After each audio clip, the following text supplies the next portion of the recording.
Hello, good afternoon. Can everyone hear me well? Yes. Yes. Okay, perfect. So I'm assuming that everyone can hear me well. If anyone can, please let me know. You also have the ability to chat. Um, but if everything is good, then I wanted to go ahead and start with our webinar today, this afternoon. Today's webinar, of course, this is from Linguistic International. We are your guys' language service provider, so thank you so much for joining us today. What we're going to be talking about today is best practices for serving diverse communities efficiently and effectively. This is going to be presented today, this afternoon, by Sabrina Morales, our CEO here at Linguistic International. She's our leader in language access, social service interpretation, and Title VI compliance. So just wanted to let you know a little bit about Sabrina. So CEO of the company. She's a premier provider of language services for government agencies, healthcare systems, and social services organizations nationwide.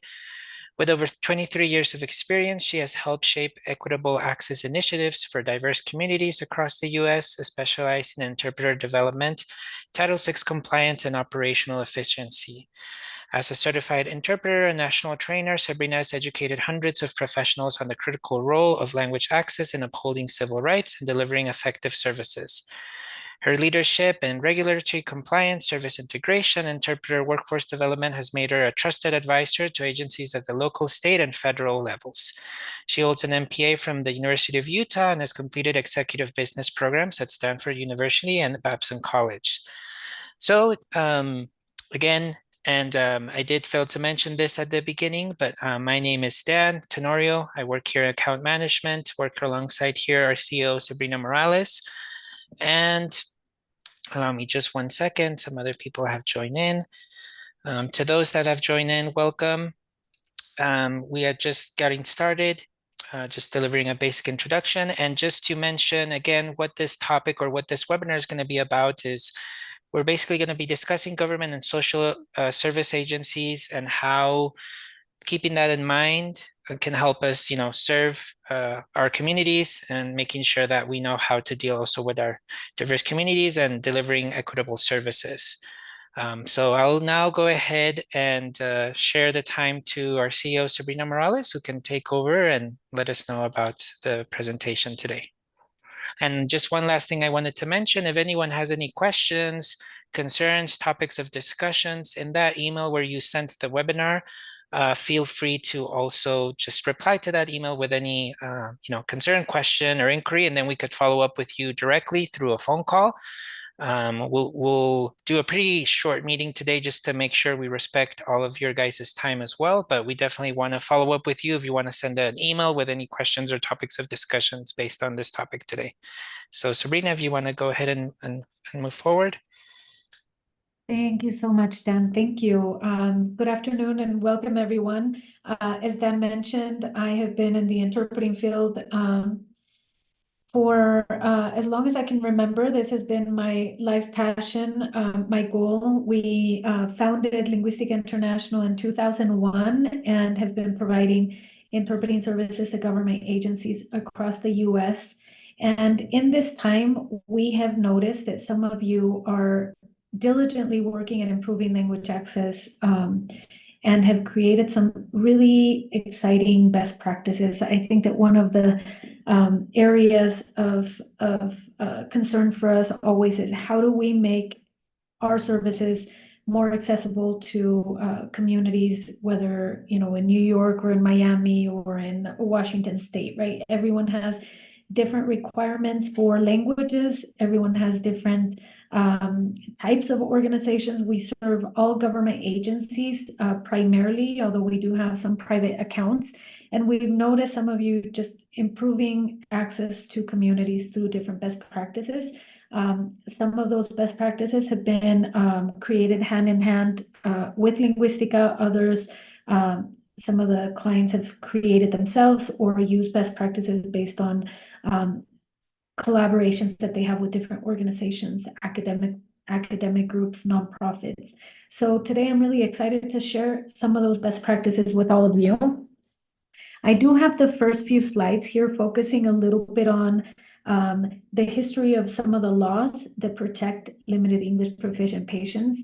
And when we get to those slides, I want to encourage you to participate in some of the webinars in the future. We do have access to these webinars on we're recording them and we'll have access to them and be able to share them with you at any time. So if you're ever interested, there is a topic that changed the landscape of interpreting services significantly, and that is President Trump issued Executive Order 13166 on March 1st of this year.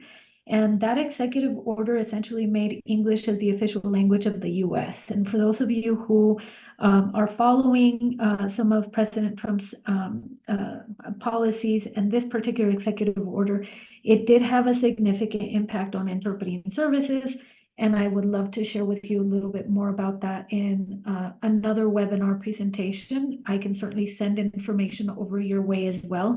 So today I'm going to skip over some of those slides, but I can just give you a general highlight of what's happened in our industry.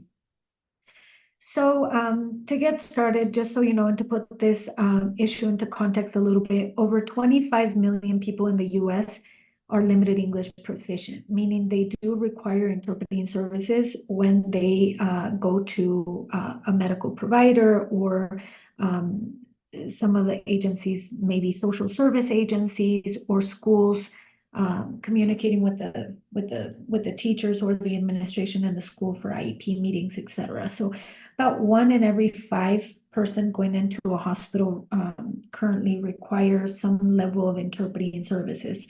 Now the languages vary significantly, right? We have Spanish, Chinese, meaning Cantonese and Mandarin, Tagalog, Vietnamese, and Arabic are some of the top non-English speaking languages or some of the languages that require the most interpreting services throughout the US, but depending on your location, you'll notice that that language list varies significantly. We offer about 355 different languages, give and take. Sometimes we offer a few more. We work with contractors throughout the US, and the language trends tend to vary significantly based on the region that you're serving. About 8.3% of the US population speaks English less than very well, meaning they do require interpreting services. And the laws protect them to receive interpreting services through trained interpreters and not through family members or friends. So we can get into that a little bit more. So what are interpreting services? Interpreting services can vary, right? We have on-site interpreting services, and that's when someone goes to your facility and interprets there face-to-face. We have over-the-phone interpreting services. This is typically used for emergency situations, although we did see an increase in a rise during COVID specifically. And now we're seeing more and more that on-site interpreting services are sort of going away. No one wants to drive to a facility when they can provide the service through phone or video. And so more and more clinics, hospitals, facilities, social service agencies, and schools are implementing over the phone and video remote services as their main platforms for providing the service. Then we have document translation services, and the newest line of service that we offer is AI-powered interpreting, and we can get into that a little bit more moving along in the presentation. So some of these slides I will skip, but however, I can provide you with information. We can provide you a copy of this PowerPoint presentation as well. There are a number of laws that protect interpreting services, okay? And as I mentioned to you, March 1st of this year, President Trump declared English as the official language of the US. This revoked Executive Order 13166 that was signed into law by President Clinton. And Executive Order 13166 was one of the most important and pivotal rules around interpreting services. Basically, it required federal agencies provide language access in a very organized way. It required translation services. It required trained interpreting services. So when President Trump signed Executive Order 13166, it essentially eliminated this rule. So what's happening right now at a federal government level is that some agencies are I would say, eliminating some of the language access services that they had available to limited English proficient clients. Now, there's some confusion around that, and it's too early on to see what exactly is going to be happening. The main issue that's happening is that there are a number of federal language access laws that are still in place. So even though President Trump passed this executive order, that does not revoke other critical pieces of legislation like Title VI of the 1964 Civil Rights Act that prohibits discrimination based on national origin. It doesn't take away the Affordable Care Act, specifically Section 1557, that essentially requires qualified interpreters to be present in medical settings. It doesn't revoke Medicaid and CHIP and Medicare requirements around language access. It doesn't revoke Section 504, which is essentially requiring ASL interpreting services and requiring services with people with for people with disabilities, including language access. It doesn't revoke the Joint Commission rules around interpreting services, the EMTALA rules, or the state and class standards. Now, I know I went through this very quickly. Again, there is a presentation that we gave specifically on rules and laws and regulations mandating the use of interpreting services, and we can make that accessible to all of you. But I want to specifically focus today on the best practices because that is the main topic of this particular presentation. So as I mentioned, clients have in the past shared with us some of the best practices that they've implemented. We've helped them with a few and some of them we haven't, but this is a compilation of some of the best practices that we've seen. The main thing I want to start off with is every organization is unique, right? And you know what your requirements are. However, let me just say that what we have seen in terms of the best practices always line up with knowing the community that you're serving and doing some research on who it is that you have around you and your facility. So let's say that you're a school or a clinic and you're serving a high population of Pacific Islander community members, right? You want to understand what languages they speak. You want to do a little bit of research first. And many of you already have that data because you're tracking what languages you're using. If you don't and you use us as your primary interpreting service, we can provide you with data and they're called usage reports. We can provide you with usage reports on what language you've requested more throughout time. The main thing that we've seen is typically organizations that have very solid language access programs. First, they have extensive research on who they're serving, and then they appoint someone. This person does not need to be a full-time person depending on the size of the organization, right? If you're dealing with, Medicaid at the state level in Texas, of course, there's going to be someone that's specifically going to be assigned to language access. But if you're a smaller organization, you can also make this accessible by adding it to someone's job description, specifically language access coordination. Why this matters is because that individual can be heading up more specific policies and procedures and workflows around using language access. So let's say, for example, it's the person in the front desk. They're in charge of, what happens when somebody comes in that is not able to communicate effectively in English, when they need an interpreter. What's the first step of action? Creating those policies can be very, very helpful. There's a document called the class standards, and the class standards was created by Health and Human Services over a decade ago. I can send you a copy of this document. We have, or you can just Google it, class standards, HHS. They give you step-by-step instructions on how to create language access plans for your organizations. And these policies can be very, very helpful. Again, understanding the community that you're serving is also going to help you create policies and procedures that match the communities that you're serving, right? So if you're serving primarily a Puerto Rican community, your translated materials should be focused on that kind of regional terminology versus versus, if you're serving a Mexican community, for example, right? Second, use a tier interpreting model. So what you want to do is you want to make sure that you are using the right service for the right type of encounter. So at the front desk, you might have a video platform like a tablet with downloaded video remote interpreting services platform that you can easily access an ASL interpreter. If you require an immediate over the phone interpreter, make sure that you have that information nearby so that you can use the right type of service for the right type of encounter. If you have complex discussions, maybe you need to prepare the interpreter ahead of time. These are all things that we can do. And whoever your language provider is, whether it's us or someone else, you can make sure that these discussions for complex encounters get handled correctly. Third, you want to leverage your bilingual staff strategically. So if you do have bilingual staff, we are always advocates for you to train that bilingual staff member to encourage them to have a dual role. But dual roles require them to receive some kind of medical interpreter training or some kind of interpreter training. Interpreters don't just magically happen. Good interpreters are trained interpreters. Good interpreters have to follow the code of ethics and national standards of interpreting. So if you do have bilingual staff members that are going to be taking on an interpreter role, you want to make sure that you train them correctly.